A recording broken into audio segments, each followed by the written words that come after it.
True religion क्या है और सच्चे भक्त क्या है। आमेन। मैं उम्मीद करता हूं कल आप लोगों ने कुछ शिक्षा पाई है और उसे सीखा है आप लोगों ने। वेरी गुड पास्टर मंदी। आमेन, हालेलुया। तो मैंने आपको पहला याकूब की किताब से, याकूब की पत्री पहला अध्याय उसकी 26 आयत में से कल मैंने आपको शिक्षा दी थी, और आगे हम ये 2 आयतें हैं, मैं इनको कवर करूंगा आपके बीच में।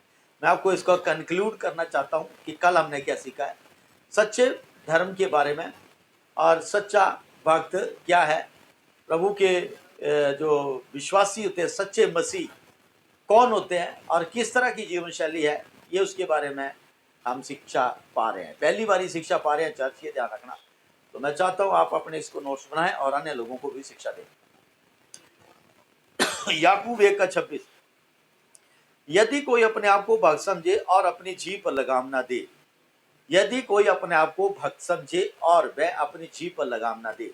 2 बातें हैं। पहली बात है, यदि कोई अपने आप को क्रिश्चियन समझता है कि मैं क्रिश्चियन हूं, मैं एक मसीही विश्वास पे चलता हूं, मैं चर्च जाता हूं, मैंने अपना जीवन प्रभु यीशु मसीह को दिया हुआ, तो उसको जो है आगे परमेश्वर का वचन याकूब की पत्री में कह रहे हैं कि वह, यदि वो अपने आप को भक्त समझे, ठीक है, यदि वह अपने आप को भक्त समझे और अपनी जीभ पर लगाम न दे, यदि वो अपने आप को भक्त कहता है लेकिन अपनी जीभ पे ऊपर लगाम नहीं दे रहा है, तो उसकी भक्ति व्यर्थ, ऐसा लिखा है ना, उसकी भक्ति व्यर्थ है। सो मैंने आपको कल जो है इसके ऊपर भी मैंने कल आपको अलग अलग बाइबल के रेफरेंसेस से बताया था मैंने आप लोगों को कि जो लोग ढोंग करते हैं और दिखावा करते हैं कि मैं चर्च में जाता हूँ, चर्च में बैठता हूँ, लेकिन वो व्यक्ति सीधी चाल नहीं चल रहे हैं, दोहरा जीवन जी रहे हैं, बाइबल उन्हें बताती है उनका विश्वास करना व्यर्थ है, उनका चर्च जाना व्यर्थ है, उनका लंबी चौड़ी प्रार्थना सुनना और करना व्यर्थ है, उनका कहीं भी बैठे हैं वो उनका वहां पर व्यर्थ ही व्यर्थ है, क्योंकि वो दुचिते हैं और वो ये सोचते हैं कि जैसे वो चंचल है वैसे परमेश्वर भी चंचल को हम कर बना सकते हैं, लेकिन नहीं, परमेश्वर उनसे भी ज्यादा बुद्धिमान है। भजन 34:13 में लिखा है कि मैं अपनी बुराई, अपनी जीभ को बुराई से रोकूंगा और अपने होंठों को झूठ बोलने से रोकूंगा मैं। भजन 34:13 में पढ़ा था। भजन 39:1 में भी लिखा है कि I will watch my ways, मैं अपने रास्तों की चौकसी करूंगा, मैं अपने जीवन की चौकसी करूंगा, और मैं ताकि मैं अपने मुंह से कोई पाप ना कर सकूं। मैं अपने होंठों के द्वार पर पहरा बिठाऊंगा, लगाम लगाऊंगा, ताकि मैं जब मैं दुष्टों की युक्तियों, दुष्टों के संगतियों में से होकर निकलूं, दुष्टों की मंडली में से होकर निकलूं, तब मैं अपने होंठों के द्वार पर पहरा बिठाऊंगा, यानी कि खामोश रहूंगा, दाऊद कहता है। भजन 141 भी पढ़ा है मैंने, 3 आयत में लिखा है कि हे परमेश्वर, मेरे मुंह पर पहरा बिठा, मेरे होंठों के द्वार की रखवाली कर, कोई ऐसी बात मेरे मुंह से ना निकले जिससे लोग ठोकर खाएं। याकूब 3:2-12 में भी लिखा है कि हे भाइयों, ऐसा नहीं होना चाहिए, एक ही मुंह से श्राप और आशीष दोनों नहीं निकलते हैं, ना ही हमें निकालने हैं। हमें ऐसा नहीं करना है, क्योंकि ये बातें राजाओं को शोभा नहीं देती हैं। पहला पत्र 3:10 में भी लिखा है कि जो कोई अच्छे दिन देखना चाहता है और जो अपने जीवन से प्रेम रखता है और अच्छे दिन देखना चाहता है, तो लिखा है, अपनी जीभ को बुराई से और अपने होंठों को छल की बातें बोलने से रोके रखे। तो ये बात साफ साफ लिखी गई है चर्च के अंदर, बाइबल के अंदर, सॉरी। तो हमें जो है इसको मानना है, इस पवित्र शास्त्र को मानना है, तभी हम अपनी लाइफ को कामयाब बना सकते हैं, सच्चे भक्त बन सकते हैं। अदरवाइज मुश्किल है हमें अपनी लाइफ में कामयाबी।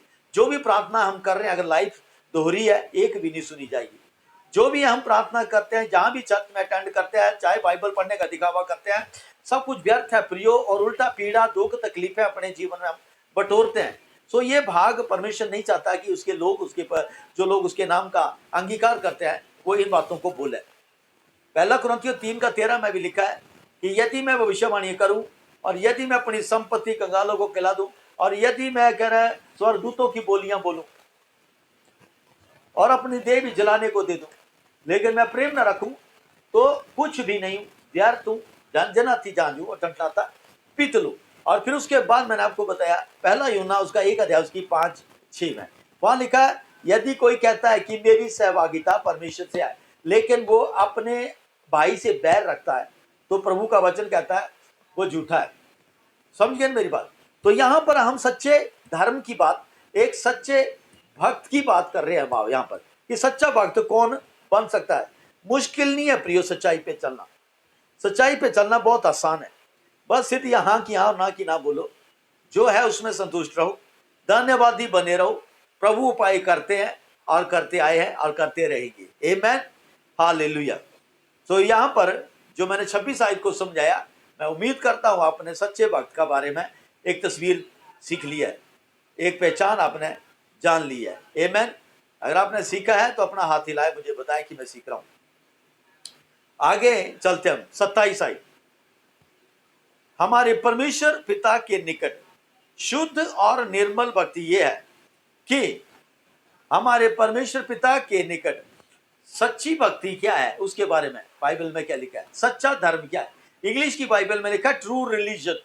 हमारे परमेश्वर के सामने जो है, हमारे परमेश्वर पिता के सामने ट्रू रिलीजन का मतलब क्या है, ट्रू रिलीजन का मतलब क्या है उसके बारे में, सच्चे भक्त कौन है।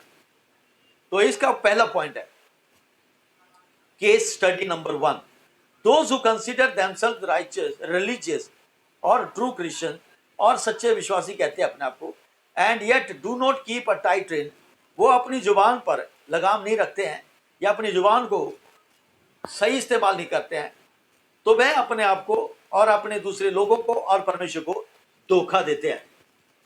ये 26 आयत में लिखा है। जो व्यक्ति अपनी जुबान पे कंट्रोल नहीं करता, काबू नहीं करता है, अपनी लाइफ अपने गुस्से के ऊपर उसका कंट्रोल नहीं है, तो वह व्यक्ति अपने आप को भी धोखा दे रहा विश्वासी, और वह विश्वासी दूसरे लोगों को भी धोखा दे रहा, और वह विश्वासी परमेश्वर को भी धोखा दे रहा है। तो अल्टीमेट जो रिजल्ट है वो क्या होगा, उस व्यक्ति की, उस विश्वासी की पीड़ाओं का आरंभ होगा। लेकिन परमेश्वर के निगाह में सच्चा धर्म क्या है?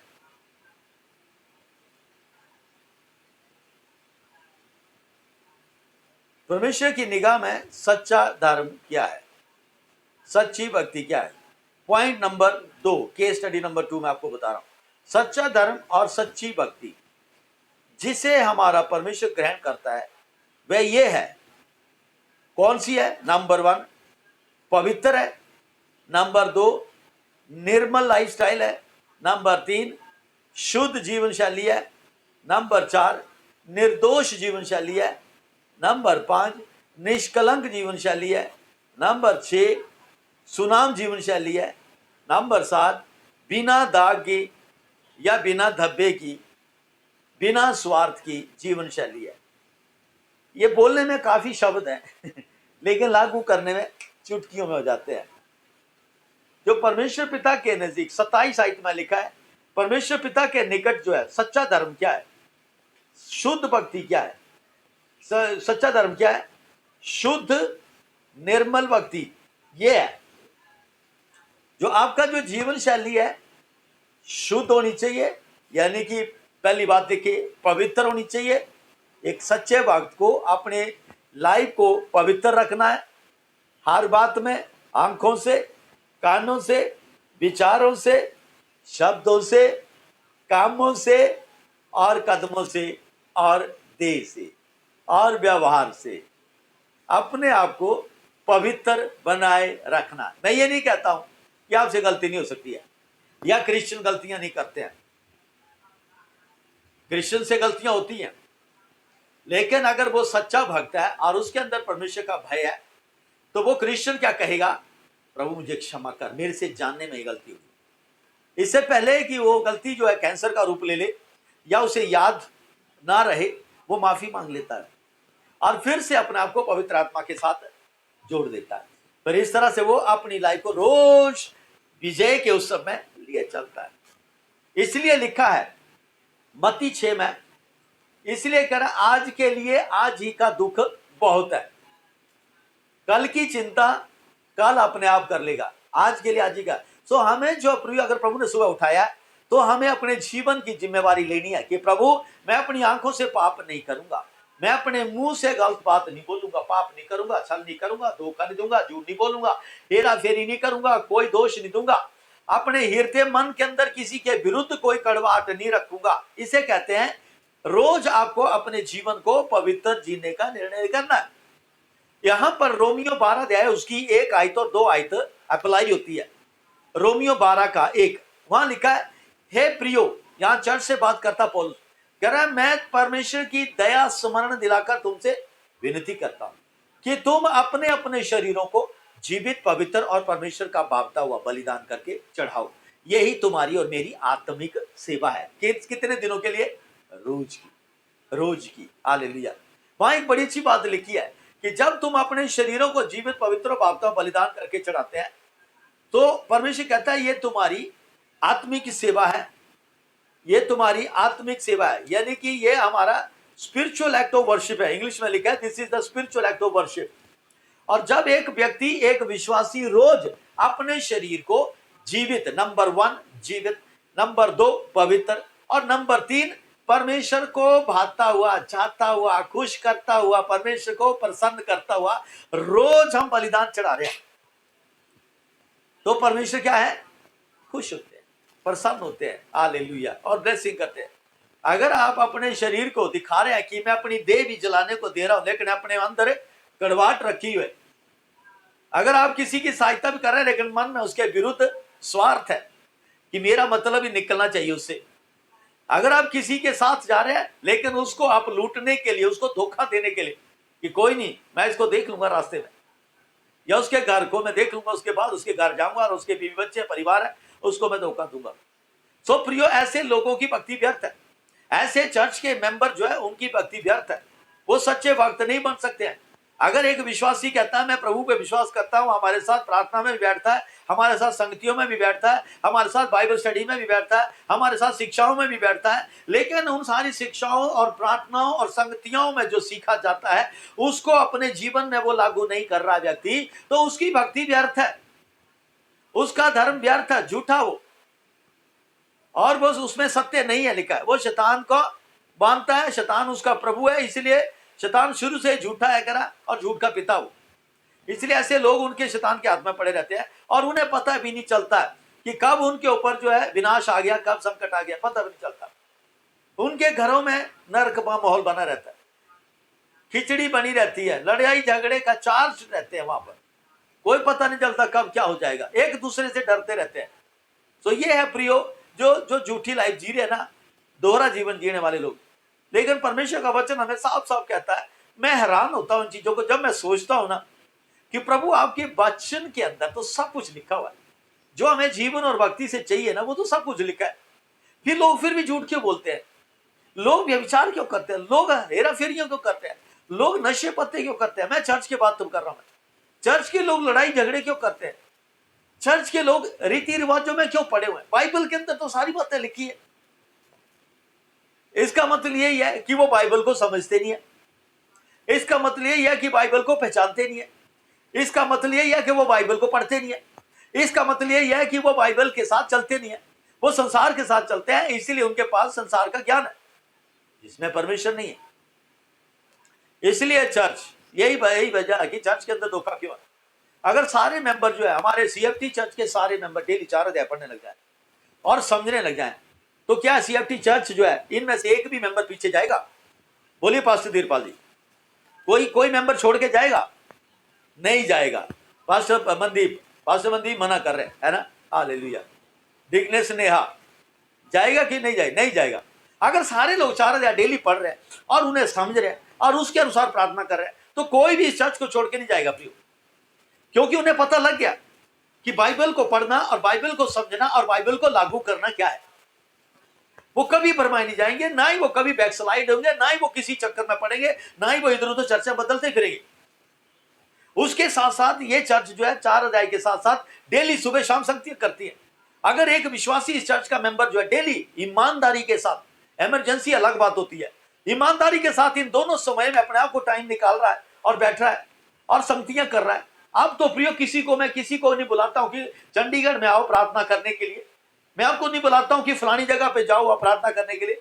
मैं कहता हूं जहां भी है तो परमेश्वर ने आपको पहले से फोन दे दिया, फोन के लिए पैसे दिए, फोन खरीदे आपने। कईयों ने तो तोड़ दिए फोन, कई लोगों ने फोन तोड़ दिए, उन्हें पता नहीं था कि कैसे इस्तेमाल करना, क्या काम के लिए फोन है। उन्होंने फोन के अंदर तरह तरह के गंद भर लिया और कई फोन खराब करके घरों में पड़े, 10-10, 15-15 हजार, 20-20 हजार के फोन खराब कर दिए।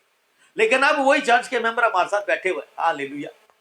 उन्हें पता चल गया कि ये फोन इसलिए दिया था परमेश्वर ने कुछ वर्ष पहले कि हमारी जो संगति है ऑनलाइन होने वाली है, ताकि हम कहीं भी, प्रियो, अपना खाना तुम बाहर छोड़ के जा सकते हैं, लेकिन फोन साथ में रखा, फोन उठा के भाग जाइए आप। आप अपनी कोई भी चीज जो है, बच्चे तक आप बाहर अंदर छोड़ के चले जाएंगे, लेकिन फोन उठा के सीधा बाहर भागते हैं आप। सब कुछ आपके हाथ में रहता है 24 घंटे। आप कहीं भी बैठ करके संगतियां कर सकते हैं हमारे साथ। आप ड्राइव कर रहे हैं, आप ऑन कर सकते हैं उसको, आप ऑडियो मोड पे रख करके। पैदल चल रहे हैं, आप हेडफोन लगा करके आप सुनते रहे, चलते रहे। फालतू की बातें करने या इधर उधर साइड सीन देखने के बजाय आप हमारे साथ कनेक्ट हो जाए। घर में बैठे, चाहे आप किचन में बैठे हैं, रोटियां बना रहे हैं, अपनी गलती से टाइम नहीं पाना, मैं टाइम को पहचाना नहीं कि हमारा 7 बजे टाइम होता प्रार्थना का, 9 बजे टाइम होता है, आप सोए रह गए या आप इधर उधर घूमते रह गए और अब पता चला कि प्रार्थना बैठना है तो खाना नहीं बने। तो आप प्रिय अपना ऑन करें फोन और वहीं बैठ के चर्च अटेंड करो।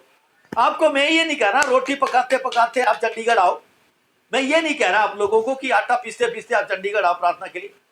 अगर आप प्रियो, अब ये 2 टाइम संगतियां हमारे साथ अरुणाचल प्रदेश से सबसे ज्यादा दूर ये जुड़े हमारे साथ। अरुणाचल प्रदेश से सिस्टर रिबोम कोयू लगातार सुबह शाम हमारे साथ जुड़ते हैं। क्या आपके सोचते हैं इनको काम नहीं है? क्या इनका अपना घर नहीं है? क्या इनके जानवर या खेत नहीं है? क्या इनको भूख नहीं लगती है? Hallelujah somebody. प्रार्थना के दौरान जब तुम्हें पता प्रार्थना का टाइम चला है, आप नहाने निकलते और बच्चों को नहला रहे, आप वहां पर उस टाइम खाना बना रहे। मतलब ये जो 500 दिनों से जो बैठे हुए हैं, अभी तक उनका माइंड सेट हुआ है कि हम एक चर्च बिल्डिंग में जा चुके हैं, हम एक चर्च भवन में जा चुके हैं, हम एक ऐसी संगति कर रहे हैं जो हमारे घर में हो रही है। हमारे घर में पास्टर जो है, पिता पुत्र पवित्र आत्मा हमारे बीच में आ रहे हैं। पूरी इंडिया से जो चर्च हमारी CFT चर्च वो हमारे घर में आ रही है। आपके दिमाग में अभी तक रजिस्टर नहीं हुई ये बात कई लोगों के अंदर, और इसलिए वो लोग संघर्ष कर रहे हैं। हालेलुया। प्रिय, ऐसा मन मत रखिए। अपने शरीरों को जीवित, पवित्र और भावता हुआ बलिदान करके चढ़ाओ, परमेश्वर का वचन कहता है। यही तुम्हारी और मेरी आत्मिक सेवा। और आगे लिखा है संसार के सदृश मत बनो। ये लिखा है संसार के सदृश का मतलब है संसार जैसे काम मत करो। मैं बात कर रहा हूं सच्चे भक्तों की, मैं सच्चे विश्वासियों की, जो सच्चा धर्म है उसकी बात कर रहा हूं, जो धर्म को मानते हैं, जो परमेश्वर यीशु को मानते हैं, मैं उनकी बात कर रहा हूं। मैंने जातियों की नहीं बात कर रहा, मैं चर्च की बात कर रहा हूं। हालेलुया। सो जो सच्चे क्रिश्चियन है, जो सच्चे प्रभु के चेले हैं, सच्चे जो परमेश्वर के भक्त हैं, जो सच्चे जो प्रभु के जो शागिर्द हैं, वो क्या करते हैं? रोज अपने शरीर को जीवित, पवित्र, भावता हुआ बलिदान करके चढ़ाते हैं। जीवित, जिंदा, पापों में मरा हुआ नहीं, पवित्र पूरी तरह से। गलती हो गई है, माफी मांगी, प्रभु के सामने 3 हो गए, पवित्र हो गए। हालेलुया। और परमेश्वर को भावता हुआ बंदा कि जो कुछ भी मेरे पास है सब कुछ प्रभु न्योछावर है आपके लिए। बिना विश्वास से प्रसन्न करना अनहोना है। सो हम विश्वास से इन सारी बातें करते हैं। फिर आगे दूसरा कदम बताया, रोमियो 12 का 1 में ही लिखा, कह रहे इस संसार के 2 अध्याय में, इस 2 आयत में, इस संसार के जैसे काम मत करो। सच्चा भक्त इस संसार के कामों में नहीं पड़ता। अगर आप इस चर्च के मेंबर हैं, आपको 500 दिन शिक्षा दी गई प्रियो। आप अलग अलग समुदाय से निकले हुए लोग हैं, आप अलग अलग जाति, समाज, भाषा से लोग आए हुए हैं। आप कई ऐसी जगहों से आए, वहां पर प्रियो, वहां पर जो वहां की जो लोकल अथॉरिटी है वो बहुत दबाव डालती है पहाड़ों से, मैं देखा। तो वो कई लोग हैं जो अपने जो पहले पूजा पाठ के जो करते थे वहां से तुम निकल आया, अब तुम एक मसीह बन गया। लेकिन फिर भी मैं देखता हूं पहाड़ों के अंदर कई ऐसे लोग हैं जो अभी भी पुरानी लाइफ में और अपने पुराने जो विश्वास छोड़ के आए, वो जो कुछ भी नहीं था, दुष्ट आत्मा को पहले मानते थे, उनके साथ अभी भी चले जाते हैं। पूरे हफ्ते हफ्ते की यात्राएं कर रहे हैं उनके साथ बैठ करके, उनको खुश करें। ये क्या है? संसार के सदृश बन रहे।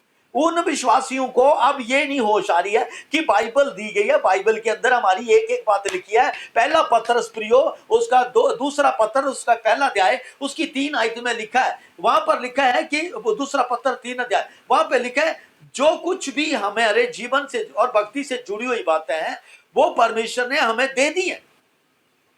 यहां लिखा 3 आयत में, उसकी ईश्वरीय सामर्थ्य ने सब कुछ जो जीवन और भक्ति से संबंध रखता है, सब कुछ जो जीवन और भक्ति से संबंध रखता है, वो हमें दे दिया है। दूसरा पत्रस 2 उसका 1 अध्याय उसकी 3 आयत पढ़ी मैंने।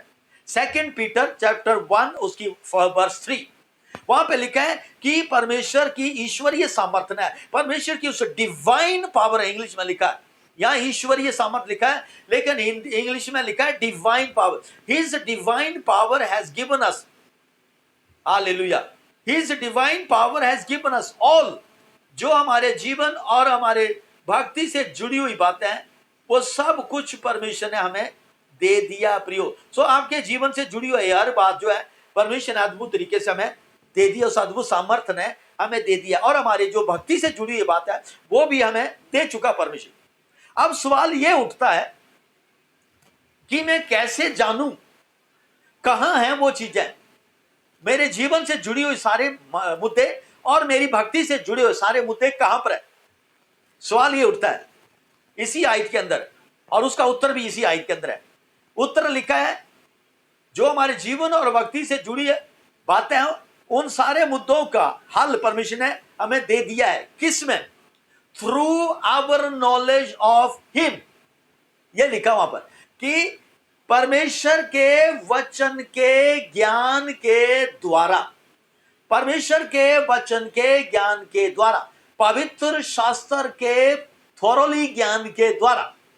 अगर एक विश्वासी सच्चा भक्त बनना चाहता है तो उसको पवित्र शास्त्र का ज्ञान रखना है, पवित्र शास्त्र का ज्ञान रखना है, नहीं तो वो विश्वासी जो है हमारे साथ ज्यादा देर नहीं टिक सकता।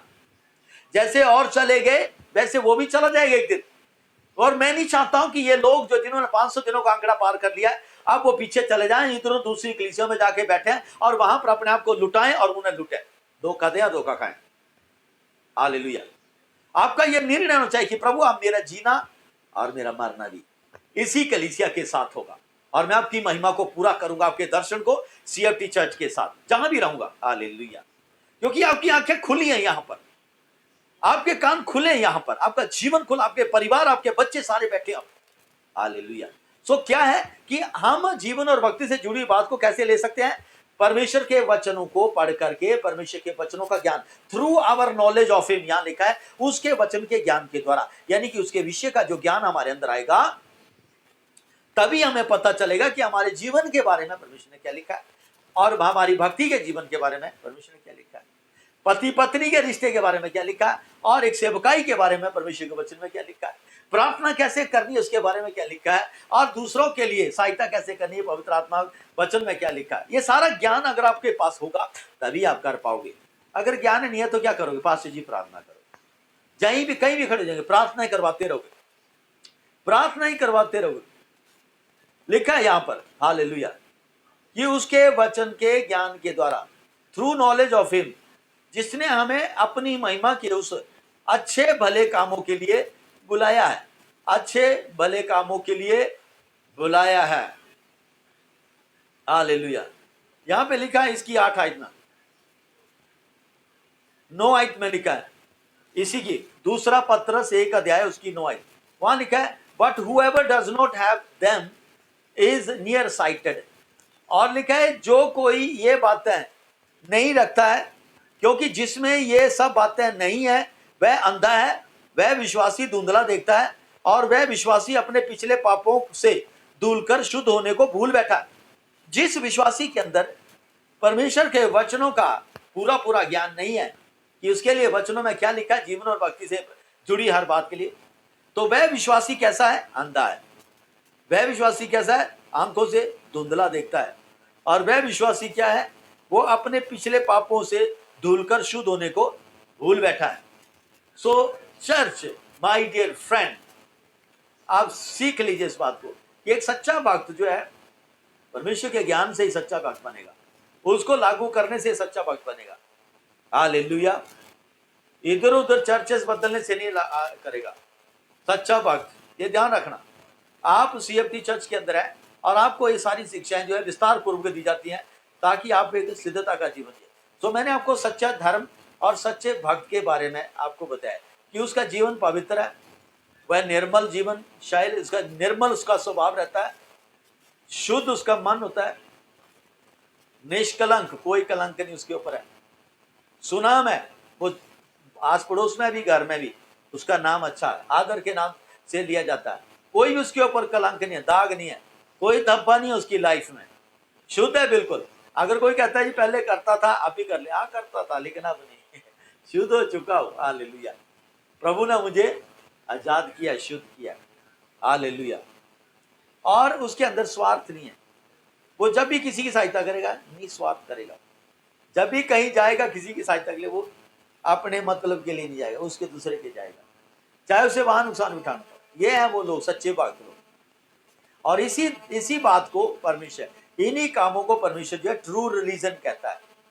ट्रू रिलीजन कहता है, religion that God our Father accept as pure and faultless is this, कि जो परमेश्वर की दृष्टि में शुद्ध और बिना दाग धब्बे का जो धर्म है, भक्ति है, वो क्या है। आप पहला पॉइंट, परमेश्वर की निगाह में धर्म क्या है, जिसे हमारे समाज में धर्म का नाम दिया क्रिश्चियन को। परमेश्वर उसे कैसे देखता है सारे संसार के अंदर। पहला, परमेश्वर के लिए धर्म है अनाथों की सेवा करनी।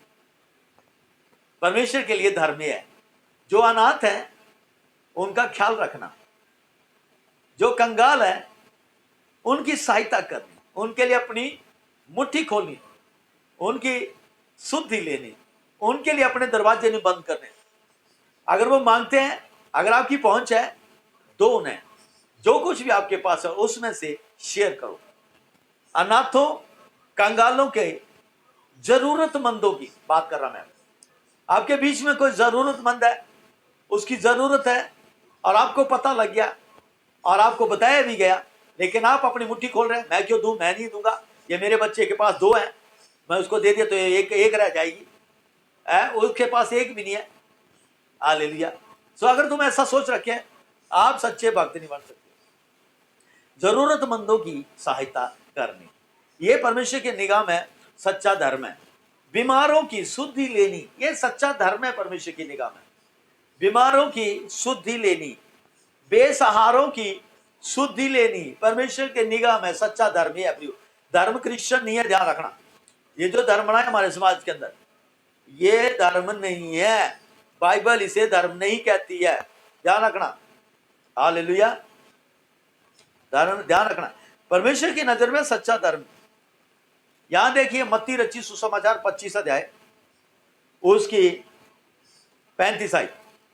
क्योंकि मैं भूखा था और तुमने मुझे खाना खिलाया, मैं प्यासा था तुमने मुझे पानी पिलाया, मैं परदेशी था तुमने मुझे अपने घर में ठहराया, मैं बिना वस्त्र के था तुमने मुझे वस्त्र पहनाए, मैं बीमार था तुमने मेरी सुधि ली, देखने आए मुझे हॉस्पिटल में, घर में आए देखने मुझे, मैं बंधन में पड़ा हुआ था, मुझे देखकर तुम फिर नहीं गए बल्कि मुझसे मिलने आए। हालेलुया।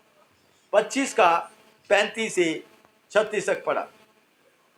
सच्चा धर्म और सच्ची भक्ति ये है परमेश्वर की निगाह में। धर्म जो है ये क्रिश्चियन, ये नहीं की बात कर रहा मैं, सच्चा धर्म ये है बीमारों की शुद्धि ली, भूखों की शुद्धि ली, कोई बिना वस्त्र के उसकी शुद्धि ली, बेसहारों की शुद्धि ली, कंगालों की शुद्धि ली, जरूरतमंदों के लिए अपनी मुट्ठी खोली, टूटे मन वालों के साथ तुम खड़े रहते हैं, उनको हिम्मत देते हैं, तसल्ली देते हैं। पिसे हुए जैसे जिनके सब ऊपर अत्याचार हो रहा है उनको आप सपोर्ट कर रहे हैं, उनको आप प्रार्थना कर रहे हैं, उनके आप साथ एक उनके साथी बने हुए हैं। जिनके घर के अपने लोग जो उनको नहीं सोचते, नहीं लेते हैं, आप उनके साथ खड़े होते हैं, उनको हिम्मत देते हैं बिना किसी स्वार्थ के। और जिनका न्याय बिगाड़ दिया गया हो ऐसे लोगों को आप सहायता दे रहे हैं और न्याय दिला रहे हैं, और भी काम है उनके, तो आप एक सच्चे भक्त हैं। आपके पास एक सच्चा धर्म है, इंसानियत। प्रियो, ये जो मानव अधिकार है वो यहीं से निकला, सच्चे भक्तों से निकला मानव अधिकार। मानव अधिकार आज गवर्नमेंट ने जो है एक लिस्ट बना के रख दी मानव अधिकार की, और हर कोई ह्यूमन राइट्स को जो है मानता है और अपने ह्यूमन राइट्स के लिए वो बोलता है। हालेलुया। सो यहाँ पर प्रभु यीशु मसीह कहते हैं कि सच्चा भक्त और सच्चा धर्म क्या है? ये है अनाथों, कंगालों, जरूरतमंदों, बीमारों, बेसहारों, टूटे मन वालों और पिसे हुओं और उनका जिनका न्याय बिगाड़ दिया गया इत्यादि लोगों की सेवा के लिए दिल रखने वाला सच्चा भक्त कहलाया जाता है। और वो सच्चा धर्म मानता वो व्यक्ति, मानवता का धर्म मानता है, क्योंकि वो परमेश्वर की रचना है। परमेश्वर ने उसे अपने स्वरूप पर समानता है। चाहे व्यक्ति काला है, चाहे व्यक्ति गोरा है, चाहे व्यक्ति लंगड़ा है, चाहे व्यक्ति किस तरह की है, प्रियो चाहे उसने मैले कपड़े पहने चाहे कैसे पहने, वो नहीं मायने रखता है। हालेलुया। प्रभु यीशु मसीह ने एक कोड़ी को प्रियो अपने गले लगाया, कोड़ी को शुद्ध किया, हाथ रखा, उसको गले लगाया। क्या आप कर सकते हैं ऐसा? प्रभु यीशु मसीह ने भिखारी को लिया और अपने गले लगाया उसे। क्या कर सकते हैं आप ऐसा? अगर कर रहे हैं तो आप सच्चे धर्म को फॉलो कर रहे हैं और आप प्रभु के सच्चे भक्त हैं। करते रहिए, ये काम बड़ा अच्छा काम है और ऐसे कामों के विरुद्ध कोई व्यवस्था नहीं है। हालेलुया। सो मैं आज आपको यहीं पर रोकूंगा प्रियो, इसके विषय में कि आपको मैं आज जो पिक्चर दिखा रहा हूं सच्चे धर्म की। हालेलुया। सो मैंने आपके लिए अभी सिर्फ एक ही पार्ट पढ़ा उसका कि प्रभु ने कहा है कि अनाथों, कंगालों, जरूरतमंदों, बीमारों, बेसहारों, टूटे मन वालों, पिसे हुओं, जिनका न्याय बिगाड़ दिया हो उनको इत्यादि ऐसे लोग जो दुखी हैं आपके आस पड़ोस में, उनकी शुद्धि लेनी, उसका दिल रखे, उनके लिए सहायता के लिए। पहला पॉइंट है। दूसरा है विधवाओं की शुद्धि और सहायता करने में मन रखे। विधवाओं को भी ऐड किया। जो लोग विधवाओं की शुद्धि लेता है, विधवाओं को जो है ख्याल रखता है, उनको भी परमेश्वर सच्चा भक्त कहता है, ना कि विधवाओं को लूटता है। आप देखते हैं क्रिश्चियन समाज के अंदर कई ऐसे दबे पांव उन घरों में घुसाते हैं जो जवान विधवाओं को, जो अभी पापों से निकल ही रही होती है, उनको फिर से बर्बाद देते हैं। तो ये चर्च आज ये ज्ञान सुन ले ध्यान से, और आगे मैं आपको शिक्षा दूंगा ताकि आपके दिमाग में क्लियर पिक्चर है सच्चा धर्म क्या है और एक सच्चा भक्त कौन है। और ये हमारा फर्ज है प्रियो, हमारे बीच में कोई विधवा है उसकी शुद्धि लेना, उसका ख्याल रखना, उसकी चिंता करना, उसकी सहायता करना। मैं आपको कल आपको विस्तार में सिखाऊंगा। अभी आपको सिर्फ मैंने एक ही पॉइंट सिखाया अनाथों के बारे में, दूसरा है विधवाओं और तीसरा है अपने आप को संसार की मलिनता से अलग रखना। ये तीन बातें हैं एक सच्चे भक्त के जीवन में लागू होती हैं ताकि वो एक सच्चा भक्त एक सच्चे धर्म को फॉलो करे धरती के ऊपर। और जैसे हमारे प्रभु ने दूसरों के लिए जीवन दिया, हम भी अपने जीवन दूसरों के लिए दिया। Hallelujah. God bless you. Thank you very much. मैं उम्मीद करता हूं आपने आशीष पाई है आज के इस वचन से। मिलते हैं हम आपसे नेक्स्ट में कल।